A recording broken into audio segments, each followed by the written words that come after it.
Bismillahirrahmanirrahim. Assalamualaikum warahmatullahi wabarakatuh. Para pemirsa Al-Wasliyah TV yang dirahmati Allah Subhanahu wa taala, kita bertemu kembali dalam acara Ramadan membersamai kita. Para pemirsa yang dirahmati Allah Subhanahu wa taala, Allah berfirman dalam surah Al-Baqarah 185, A'udzu billahi minasyaitonir rajim. Syahrul Ramadan alladzi unzila fihi al-Qur'an hudan lin-nasi wa bayyinatin minal huda wal furqan. Al-ayah. Bulan Ramadan adalah bulan yang diturunkan di dalamnya Al-Qur'an. Hudan lin-nas, petunjuk bagi manusia dan penjelas terhadap yang hak dengan yang batil.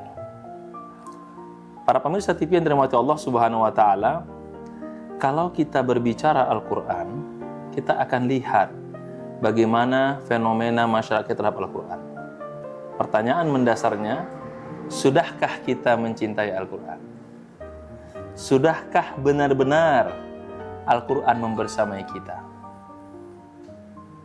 Jawaban ini ternyata pernah disampaikan dalam Al-Qur'an tentang keengganan serta kekhawatiran Rasulullah SAW.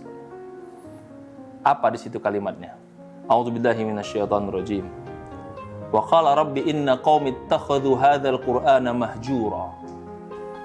Ya Allah, kaumku mencoba meninggalkan Al-Qur'an. Kadzalika ja'alna likulli nabiyyin aduwan.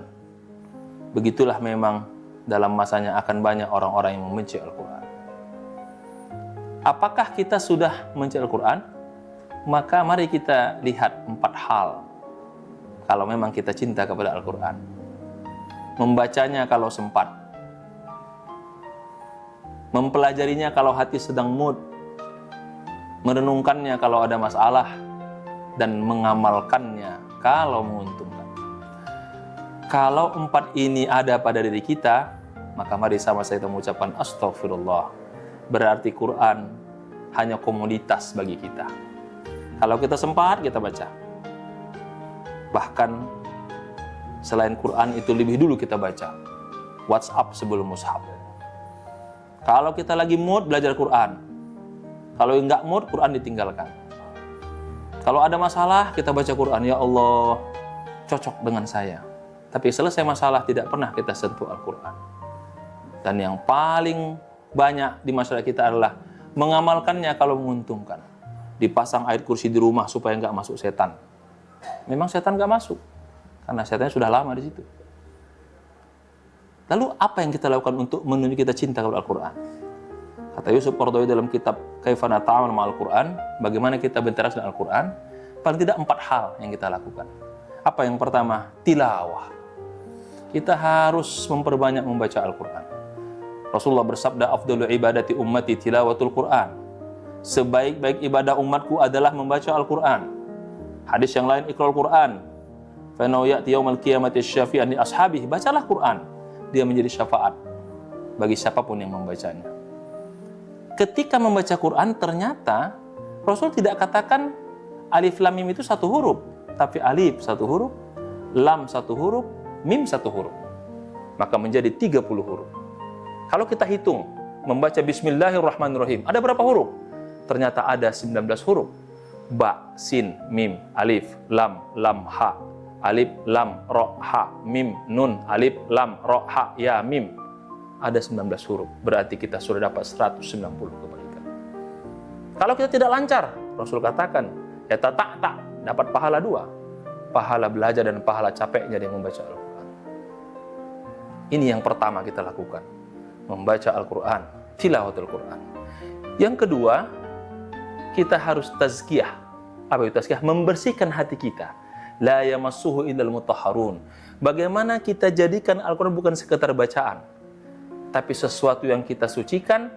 Perlu hati yang suci, perlu diri yang suci, perlu semangat yang bersih untuk kita bisa bersama Al-Quran. Sekarang kita tanya bagi yang sudah menikah berkeluarga, di mana Quran yang diberikan ketika akad nikah itu? Semua yang menikah pasti seperangkat alat sholat ini berikan. Sekarang tanya sama pasangannya, di mana Quran itu disembunyikan? Yang sudah tidak ada.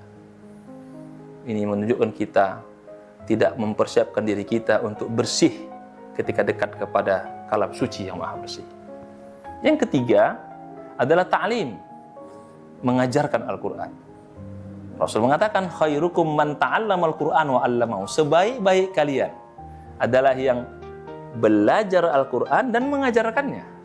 Redaksi kalimatnya menggunakan kalimat waw dan atof, artinya yang belajar dengan mengajar levelnya sama. Maka tidak ada alasan saya tidak bisa belajar Al-Quran, saya tidak paham baca Al-Quran. Pemirsa harus tahu, Rasul kapan baca Iqra? Umur 40 tahun, karena wahyu turunnya 40 tahun. Para sahabat-sahabat Umar, Abu Bakar sudah lanjut usia belajar Al-Quran. Kenapa? Karena belajar Al-Quran ini Allah sudah pastikan tidak mungkin sulit, pasti mudah. Mari kita lihat dalam surah Al-Qamar, surat ke-54, ayat 17, ayat 22, ayat 32, ayat 40. 4 ayat ini redaksinya sama dan tidak berubah sedikit pun. Apa kata Allah? A'udzubillahi minasyaitonirrajim. Walaqad yassarnal Qur'ana lizikri fahal min muddakir. Kalau kita telusuri dalam ilmu sastra bahasa Arab, walaqad itu litaukid. Yassarna itu fi'lul madi ala wazan fa'ala lil mutawat tahsil. Ada keberlangsungan. Kami pasti akan mudahkan, dan fi'il madi yufidus subut, pasti. Maka tidak ada alasan untuk tidak mau belajar. Dan menariknya, Allah katakan itu pada ayat 17, Allah ulangi lagi pada ayat 22, lalu ayat 32, lalu ayat 40. Kalau kita hitung interval waktunya, 17 ke 22, ada 5, 22 ke 22, ada 10, 32 ke 40, ada 8. 5, 10, dan 8, totalnya 23 tahun sesuai dengan turunnya Al-Quran. Jadi tidak ada alasan kita tidak bisa belajar, karena Allah sudah menjamin. Dalam surah Al-Qamar 4 kali diulang ayat yang sama untuk menegaskan fahal min muddakir, tidak ada alasan untuk tidak mau belajar. Dan yang terakhir adalah qudwah. Bagaimana Quran itu hidup bersama kita. Bagaimana Al-Quran itu membersamai kita. Kata Muhammad Iqbal, salah seorang pemikir Islam, mengatakan, ma dakhala ilal qalbi kharaja ilal. Quran itu kalau sudah masuk ke hati, maka yang keluar juga apa yang ada dalam hati kita. Bagaimana Quran membersamai kita? Tentunya Ramadan sekali ini adalah menjadi tempat kita untuk melatih. Bagaimana Quran itu kita baca sebagai bentuk kita cinta kepada Al-Quran. Bagaimana kita mengkhatamkan Al-Quran, kita usahakan. Yang belum lancar belajar, supaya bisa lancar baca Al-Quran. Yang sudah lancar, khatamkanlah Al-Quran. Yang sudah khatam Al-Quran, mulailah baca tafsirnya, ikut tadabburnya. Itulah yang disebut dengan mendekati Al-Quran secara bertahap untuk mencapai pada level yang Allah ridhoi. Para pemirsa Al-Istifi rahmat Allah subhanahu wa ta'ala, terkait dengan Quran ini, banyak hal yang perlu kita renungkan bersama. Sudahkah kita memastikan keluarga kita terbebas dari buta aksara Al-Quran? Sudahkah semua orang-orang sekitar kita bebas dari buta Al-Quran? Kita punya PR yang besar. Memastikan orang-orang sekitar kita jangan sampai meninggalkan Al-Quran, dan memastikan orang-orang yang bersama kita jangan sampai lupa membaca Al-Quran. Ada kisah menarik antara dua sahabat ingin menggambarkan tentang gaya mereka dalam membaca Al-Quran. Jadi ketika Rasul mengutus dua orang sahabat mulia, Abu Musa al-Asy'ari dengan Mu'adz bin Jabal, diutus ke Yaman, terjadi dialog. Kaifa taqra'ul Quran? Bertanyalah Mu'adz bin Jabal, Abu Musa, bagaimana engkau membaca Al-Quran? Aku membacanya ketika berdiri, ketika duduk, ketika istirahat, ketika kita merah susu, selesai makan. Pokoknya aku dalam kondisi apapun selalu baca Al-Quran. Kalau kita lihat orang begini, lihatlah orang lagi di kereta baca Quran, lagi duduk baca Quran. Ini berarti gennya Abu Musa al-Asy'ari. Apa jawaban daripada Mu'adz bin Jabal? Amma ana fala. Saya tidak begitu. saya memang berikan waktu untuk baca Quran. Istirahat, saya baca. Kemudian saya ada waktu sehat, baca lagi. Semangat, baca lagi. Tidak setiap waktu. Dialog dua sahabat ini dikomentari oleh Syekh Muhammad Bakar Ismail dalam buku Wasaya Rasul. Apa kata beliau? Aku tidak mengatakan bahwa Abu Musa lebih mulia dari Muaz bin Jabal. Dan tidak sebaliknya. Dua sahabat ini adalah sahabat mulia. Allah sudah tegaskan mereka adalah mulia dengan kalimat radhiyallahu anhum wa radu'an. Kata Syekh Muhammad Bakar Ismail bahwa dua orang ini adalah contoh dari kita. Apakah kita seperti Muaz bin Jabal menyediakan waktu untuk baca Al-Quran, atau kita seperti Abu Musa al-Asy'ari yang setiap waktu selalu bersama Al-Quran? Jangan-jangan kita bagian yang ketiga, tidak masuk kategori itu. Hanya putar Al-Quran, kita tinggalkan. Putar di rumah Al-Quran, kita tinggalkan. Memang Al-Quran dibaca, tapi yang baca bukan kita. Suara rekaman. Apakah kita yakin kepada Al-Quran? Diletakkanlah yang saya katakan ayat kursi di rumah. Diletakkan bacaan supaya nggak masuk setan. Memang nggak masuk. Karena setan sudah lama di situ. Jadi nggak perlu masuk lagi. Apakah seperti itu kita melihatnya? Maka madrasah Ramadan kita kali ini, mari kita lihat kembali bagaimana hubungan kita pada Al-Quran.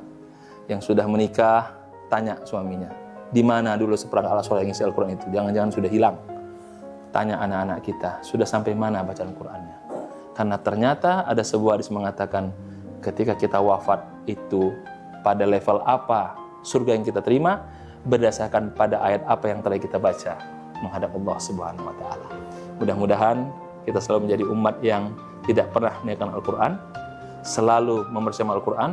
Sebagai Rasulullah sebuah hadisnya, Innallaha yarfa'u bihadzal kitabi aqwaman wa yadha'u bi akharin. Allah pasti akan memuliakan umat ini ketika mereka bersama Al-Quran, tapi juga Allah pasti akan menghinakan umat ini ketika mereka tidak bersama Al-Quran.